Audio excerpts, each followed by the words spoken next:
بسم اللہ الرحمن الرحیم۔ حصول شفاعت کے لیے ایک درود شریف۔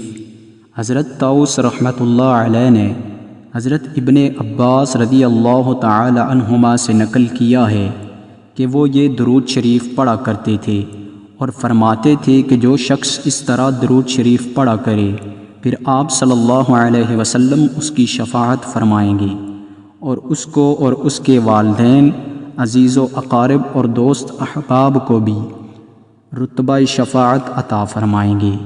درود شریف یہ ہے: اللہم تقبل شفاعت محمد الکبری ورفع درجاتہ الاعلیٰ وآتیہ رسولہ فی الآخرۃ والأولیٰ کما آتیت سیدنا ابراہیم وسیدنا موسیٰ۔ درود شریف پھر سن لیجئے: اللہم تقبل شفاعت محمد الکبری ورفع درجاتہ العلیٰ وآتیہ سؤلہ فی الآخرۃ والأولیٰ کما آتیت سیدنا ابراہیم وسیدنا موسیٰ۔